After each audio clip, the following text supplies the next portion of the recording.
टोन बना दिया बस ठीक भाई। देखा भैया बनावे के तोरे हमन बजा वाला तो नहीं जाना, जैसे बनेबो वैसे मन गा देवल जाए। हमनी के गावे के विषय में जानकारी बा तो के बजावे के विषय में जानकारी बा। हो सके उस सिटियो तोरे बाज यंत्र का पात्र होके कोनो ऐतिहासिक धरती और सम्मानित धरती,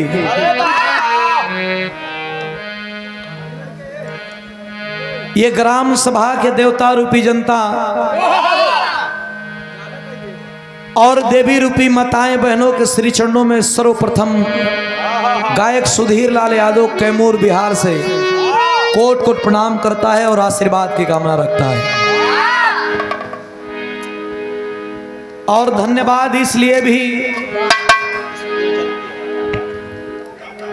कि लोगों से और रूबरू कराने के लिए ये बिरहा कार्यक्रम का आयोजन किया गया। मौका विशेष पे तो हर कोई बुला लेता है कि चलिए कोई मौका है उस पे बुलाया जाए,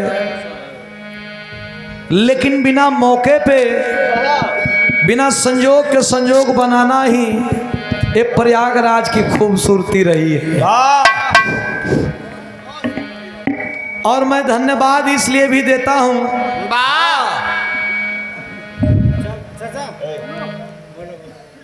पोस्टर में हमारा नाम गलती से गाजीपुर छप गई बा, हालांकि हमारे घर बिहार में बा,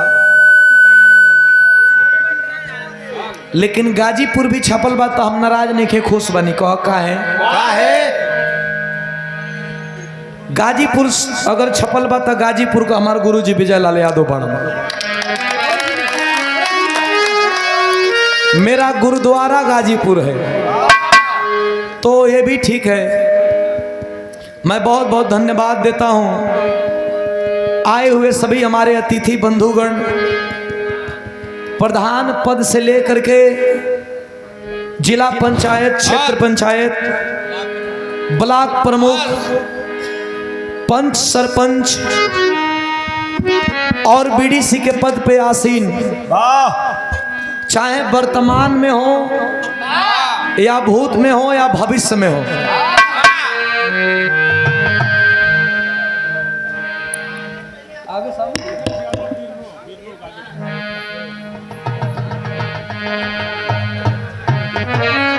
और देखें शहीदी धरती गाजीपुर से पुरस्कार आया है आदरणीय दिनेश यादव जी, बिरनो गाजीपुर। एक बार ताली बजा के सम्मान करेंगे। बहुत बहुत दिल से धन्यवाद है। और मैं बहुत बहुत धन्यवाद देता हूं हमारे सभी सम्मानित लोग बैठे हैं। बगल के मंच पे पड़ोसी जिला प्रतापगढ़ से बिरहा बाग की एक अनोखा फूल जो अपने मेहनत से, अपने कर्मों से और अपने मृदभाषी गायकी से आज के समय में लोगों के दिल पे राज कर रही हैं। बड़ा कम समय, लोग समय कम देखते हैं लेकिन उसके पीछे की मेहनत को बहुत कम लोग आंकते हैं। लोग ये सोचते हैं कि फलाने बहुत जल्दी वायरल हो गए, बहुत मेहनत तगड़ा हो खेला करे पीछे, हम जाना थी हमसे बेसी क्यों ना जाने। तो धन्यवाद है। और मैं जानता हूं कि बिहार में और प्रयागराज में, देखो बना लो, ये तो नहीं कहा कि बना लो। मैं जानता हूं कि यहाँ बैठे लोग हमसे बड़े उम्र में भी होंगे, शिक्षा भी हमसे ज्यादा होगी और तजुर्बा भी बहुत बड़ा है। मेरे हिसाब से प्रयागराज और बिहार में बहुत अंतर नहीं है, बहुत अंतर नहीं है। वैसे कि प्रयागराज एक ऐसा तीर्थ स्थल है जहां आकर के लोग सिर्फ एक बार डुबकी लगाते हैं तो ये जीवन रूपी नैया का तारम तार होता है। जीते जी अगर धरती पे कहीं इस शरीर का तारमतार करना है तो प्रयागराज में आ जाइए। ये प्रयागराज की खूबसूरती है। लेकिन मरने के बाद अगर तारमतार करना है तो बिहार के गया में जाना पड़ेगा। एक तरफ प्रयागराज जीते जी तारमतार करता है और एक तरफ बिहार मरने के बाद गया में पितरों को तारमतार करता है, पूर्वजों को तारमतार करता है। दोनों बराबर हुआ। और प्रयागराज आजाद भारत को पहला प्रधानमंत्री देता है। किसके रूप में? पंडित जवाहरलाल नेहरू के रूप में। तो आजाद भारत को बिहार भी पहला राष्ट्रपति देता है। किसके रूप में? डॉक्टर राजेंद्र प्रसाद के रूप में। तो दोनों तरफ से समानता है। बिहार और प्रयागराज में बहुत बड़ा अंतर नहीं है। तो हमें लगता है कि मैं अपने घर से उठ करके अपने मौसी के यहाँ आ गया हूँ। बहुत बहुत धन्यवाद है। और कमेटी में जितने लोग हैं सबके श्री चरणों में कोट कोट प्रणाम करता हूँ, धन्यवाद देता हूँ। ये पुरस्कार आया है निर्भय यादव जी दूध वाले सेमरी। तोहरा के छोड़ा तनी जान कुछ जान के। अबे हो जाएगा। एक गाना हमारा वायरल भइल बा, तोहरा के छोड़ा तनी जान कुछ जान के। ना तो हम देखते हैं कौना खानदान के, हम सुना दे आपके। बहुत बहुत धन्यवाद। बहुत सुंदर वर्ड से भक्ति भाव वंदना और बढ़िया बढ़िया तरज, बहुत अच्छा लगल। प्रयागराज के धरती। अच्छा हमार भाषा समझ में आवत बा ना? 2-4-5 गो भाषा हम सीख ले हैं। और एगो एक कहती हो कहती आवत हैं जात हैं और वही में मिला के निकाल ले रात भर। जहाँ ना समझ पाई बहू वहाँ निकाल ले। आइए कार्यक्रम को शुरुआत हो। हमारे जितने भी अभिभावक बैठे हैं मंच पे और अतिथि गृह में सबको धन्यवाद। एक लाइन कार्यक्रम के शुरुआत में पार ब्रह्म परमात्मा जो ब्रह्म का प्राप्ति कर चुके हैं, मैं चाहता हूं ये पवित्र मंच को उनको हवाले किया जाए और उनसे शुरुआत किया जाए। राज राजेश्वर परमहंस विश्वगुरु स्वामी अड़गड़ानंद महाराज, उनके नाम से ही कार्यक्रम का शुरुआत हो। बाबा आइए।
अरे दाता तेरे दरबार में,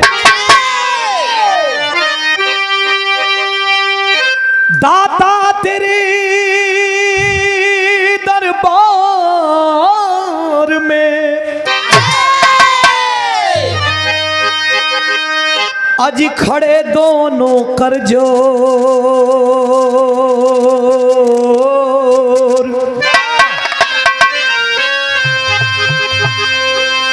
देने वाला एक है,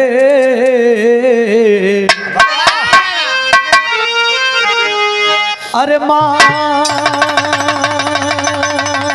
लाख करो।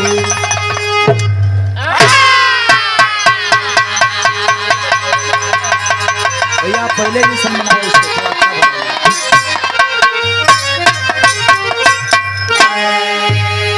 सर्वे भवन्तु सुखिनः सर्वे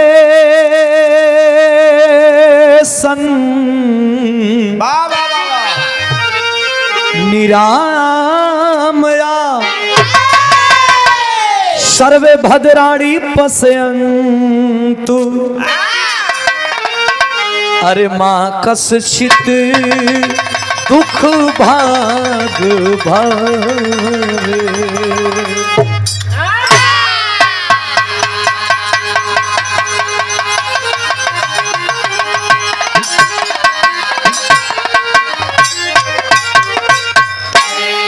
बहुत बढ़िया लाजवाब वंदना और रुचि यादव जी के द्वारा सुने के मिलल। हम तो जब पोस्टरवा देखा थे रुचि तब हम हंसी बरत वो का है हमार फोटो लगे हो आँख तड़ेर कर। हाँ हम यार से आँख तड़ेर ले तो तू कले उगरा जाए भैया गलती हो गई।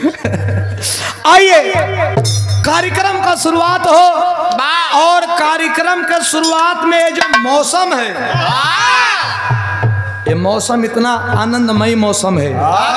एकरा में ठंडो लागेला या ठंडो नहीं लागेला जाना तनी काहे जे संचेती बाबू तो बच जाई आज ये कुछ ओढ़ले पहले नहीं खेव के ठंडा लग जाई। तो ये मौसम कौन ची हो ये प्यार का मौसम है।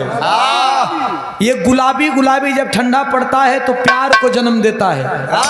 और मैं कहता हूं कि जिंदगी में प्यार एक बार होता है एक बार।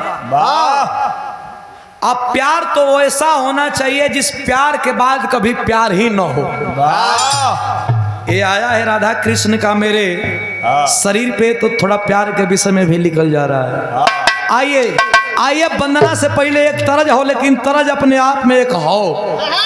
आओ मास्टर थोड़ा बजा करके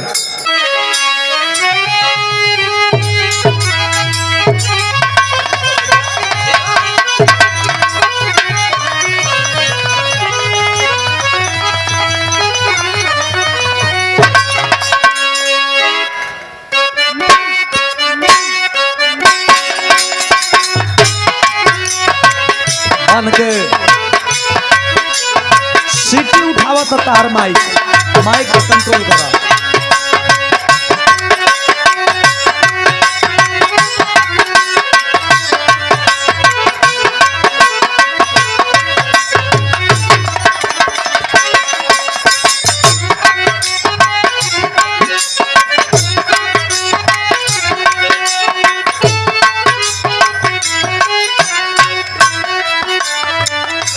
कोनो आशिक कहत बा अपने मासूका से कहत बा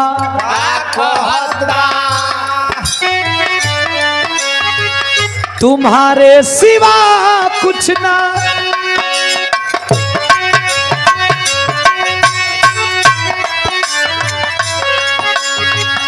तुम्हारे सिवा कुछ ना चाहत करेंगे।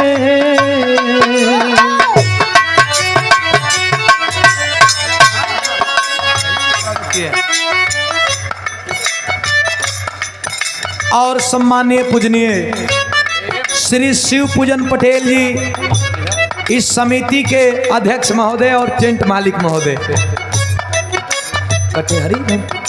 कटेहरी से 500 रुपये पहले भी और 500 रुपया अभी भी आप अध्यक्ष महोदय जी के दे करके और हमें सम्मान किया गया। एक बार ताली बजा करके आप लोग सम्मान करेंगे।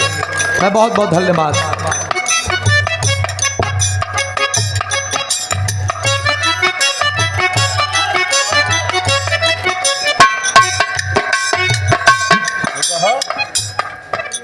ऐसन जानत हो कैसन लागल भैया कैसा लगल हम जयमाल पे बैठल हैं पीछवा से हमारे बाबू फूल छिड़कत हूँ।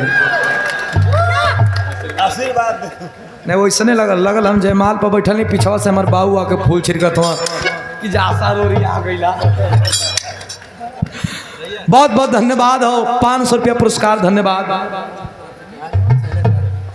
और देखें जब मैं अभी था हडिया तरफ तभी हमारे प्रमुख जी आदरणीय कुशल राजनीति, कुशल व्यक्तित्व के धनी आदमी, सामाजिक न्याय के पुरोधा और समाज में अलग 24 घंटा समाज के प्रति सोच रखने वाले और समाज का विकास के लिए, समाज के उत्थान के लिए सोचने वाले आदरणीय हमारे शैलेश जी, अभिभावक जी, प्रमुख जी के द्वारा शानदार 2100 रुपया पुरस्कार देकर के सम्मान किया गया। एक बार ताली बजा के सम्मान करेंगे। हमारा उस्ताद बतावेलन कि लिख लगा के केहू चलेला, लेकिन जी अपना से लिख लगावेला। शायर और शेर सपूत को दुनिया याद करता है। मैं बहुत बहुत दिल से धन्यवाद और क्रांतिकारी आपको सल्यूट करता हूँ। धन्यवाद है सब भैयन के था उचित प्रणाम बा। जय माता दी, महादेव, राधे राधे, जय श्री कृष्णा, जय भीम। धन्यवाद है। कैसे मास्टर?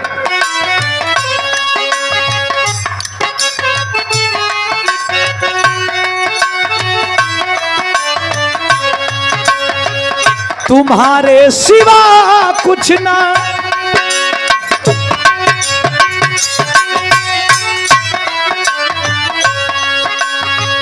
तुम्हारे सिवा कुछ ना चाहत करेंगे।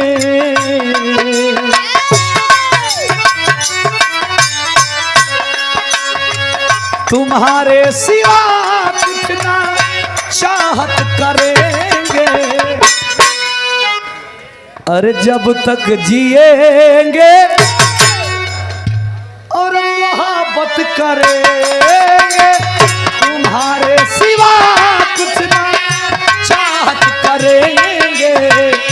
जब तक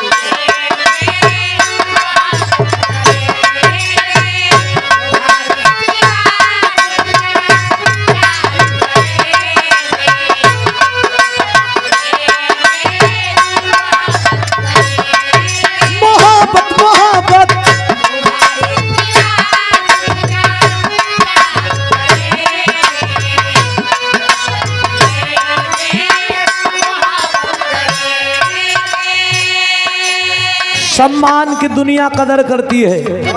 और ये प्रयागराज जिला में जो ये सम्मान मिल रहा है वाकई दिल गदगद है। पुनः 1100 रुपयों का पुरस्कार आदरणीय हमारे प्रमुख साहब शैलेश यादव प्रमुख जी के द्वारा पुनः पुरस्कार आया है। आप लोग सम्मान करेंगे ताली बजा करके। सुना ये प्यार बात तो पैसा मिलता, नहीं तो हमार पिताजी सबके कर्जा नहीं खा बटले के सुधीर गए हैं तो के पैसा देवे के बाद। ये प्यार है, ये सम्मान है। आज आप लोग जानत बड़ा कि लड़का दूर से आइल, तेल भाड़ा तन ढेर लगल हो। बहुत बहुत दिल से धन्यवाद। धन्यवाद है। बैठे हैं महफिल में एक अलग पहचान है। मैं दिल से धन्यवाद देता हूँ। एक लाइन, मात्र एक लाइन में हिंदुस्तान में हर वो देवी देवता का सम्मान सुधीर लाल यादव करता है और सबका सम्मान है, क्योंकि ये धर्म निरपेक्ष देश है। ये देश संवैधानिक देश है। ये देश भावनाओं में बहने वाला देश है। यह देश ऐसा देश है कि जहां पत्थर को पूछ करके इंसान मनवांचित फल पाने की आकांक्षा रखता है। तो मानो तो ये देश संविधान से भी चलता है, मानो तो ये देश भावनाओं से भी चलता है। तो इस देश में हर कौम के लोगों का सम्मान है। सुधीर लाल यादव के निगाहों में माँ दुर्गा का भी सम्मान है, सुधीर लाल यादव के निगाह में माँ शारदे का भी सम्मान है। लेकिन सुधीर लाल यादव के निगाह में जो आपको जन्म दी है, जो हमको जन्म दी है, जो प्रमुख जी को जन्म दी है, जो रुचि यादव जी को जन्म दी है, मेरे कहने का मतलब आपकी माता, मेरी माता, जन्म देने वाली माँ से बड़ा कोई देवी इस धरती पे नहीं है। जो माँ हमको आपको दुनिया दिखा सकती है। थोड़ा सोचिएगा कि जिस माँ के गर्भ से हम आप इस धरती पे घूमते हैं, क्या उस माँ से भी बड़ा कोई देवी है क्या धरती पे? उसके बाद माँ और पिता, अगर माँ के पेट में 9 महीना बच्चा रहता है तो पिता का दर्जा कम नहीं है। क्यों? क्योंकि माँ के पेट में 9 महीना बच्चा रहता है तो पिता के दिमाग में 9 महीना बच्चा रहता है। इसलिए मेरा वंदना अपनी माँ जो जन्म दी है उसके लिए समर्पित है। कैसे?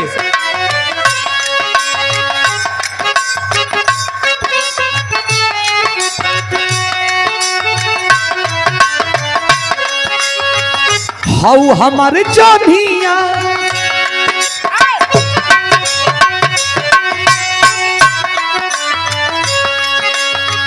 हाउ हमारे जानिया गम तोहरी तरैया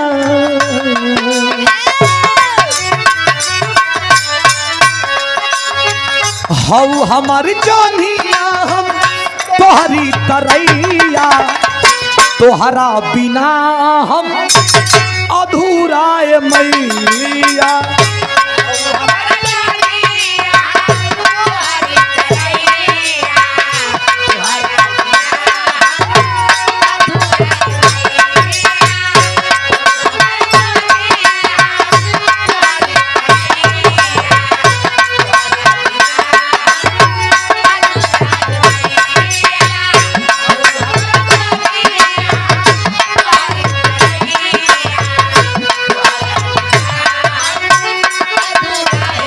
वेद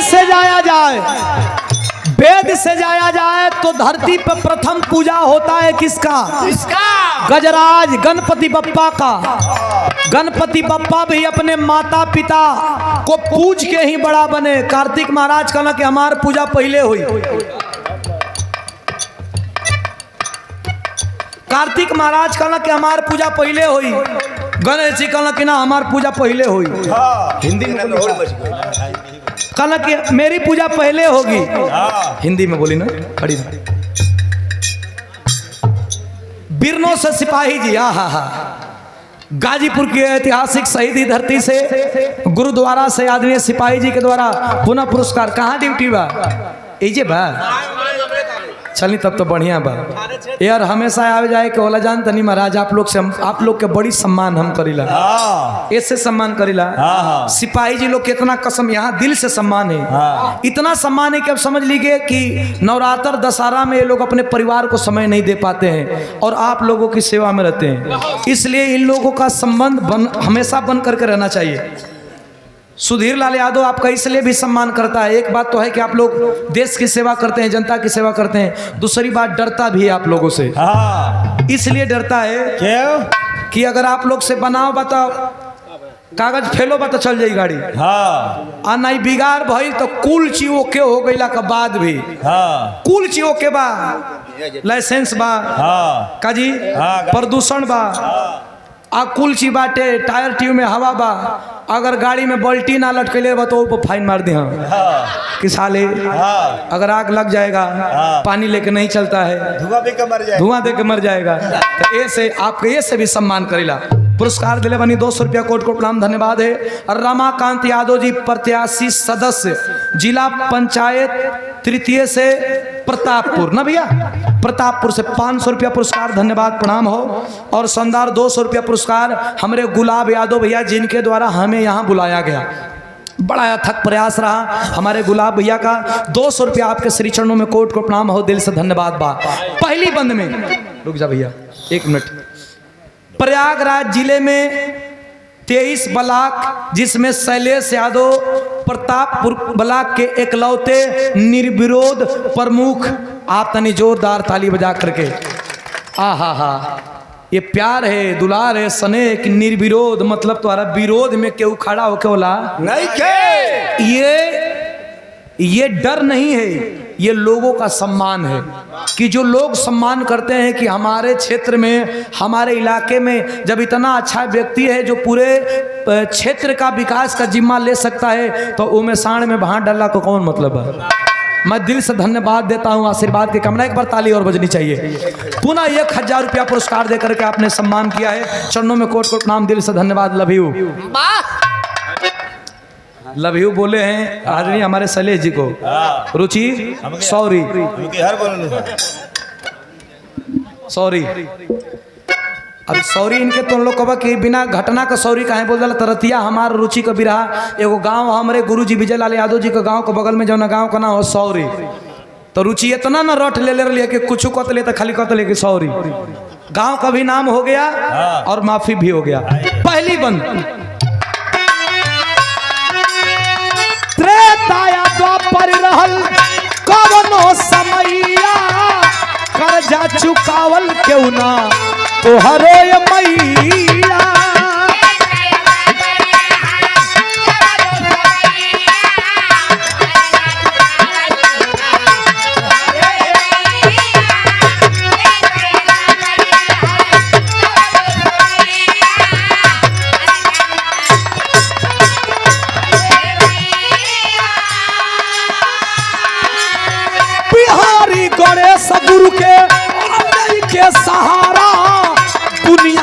अइले राम देवजी गवैया बिहारी गणेश गुरु के राय के सहारा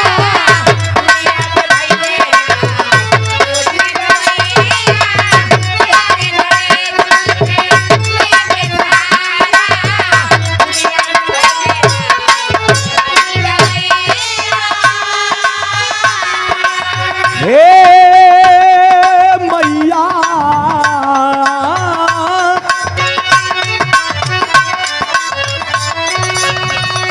अरे विजयी पापा झलपा उहे विजयी पापा झलपा अरे सुधीर के नैया तोहरा बिना हम अरे अधूरा